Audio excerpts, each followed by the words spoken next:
আজকে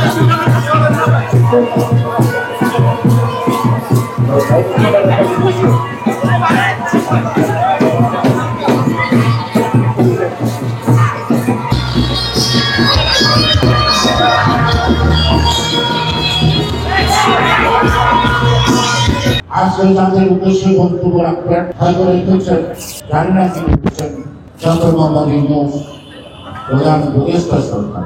আমি আশা করব সাথে সাথে তিনি নির্বাচনের দিনের কথা বলবেন।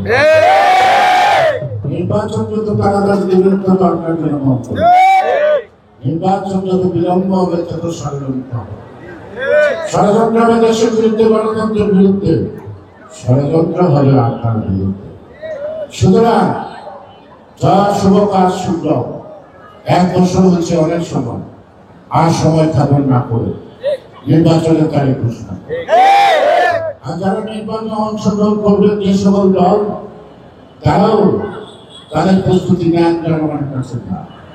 আপনারা কি করতে চান তা বলেন, অন্যের নামে বিশুদ্ধার করবেন না, অযথা মানুষকে বিভ্রান্ত করবেন না। আর ফেসবুক লেখেন যারা 2 পয়সা পান, তাদেরকে বলবো দেখেন দেখার স্বাধীনতা আছে, মিথ্যা কথা বলে কাউকে ছোট করার চেষ্টা করবেন, দেশের পরে কোনো বিভ্রান্তি করার চেষ্টা করবেন না। সেই জন্য বিএনপি খোলা আকাশের নিচে আলোর পথে চলে। বিএনপি কোনো গোপন দল নাই। যারা গোপনে গোপনে 5-10 জন বসেন মিটিং করেন, তাদেরকে বলবো সাবধান হয়ে যান, এই মিছিলে যোগ দেন। বিএনপি করেন সবার সাথে একসঙ্গে প্রতিটি বুঝে দেবেন যে ফার্স্ট হবে কে সেকেন্ড হবে।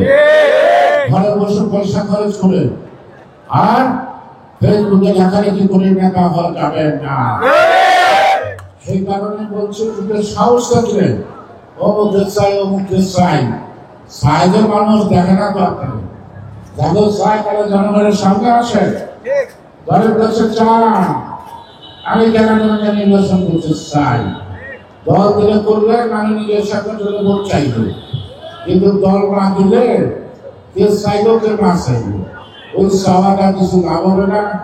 পয়সা খরচ করে ফেসবুকে আবল তাবল লিখবেন, এই লেখার জবাব কিন্তু নির্বাচনের পরে দিতে হবে, জবাব দিতে হবে। আমার বাইরে থেকে খোঁচাখুচি করে, তবে আপনারা কারো বিরুদ্ধে খোঁচাখুচি করে সময় নষ্ট করবেন না।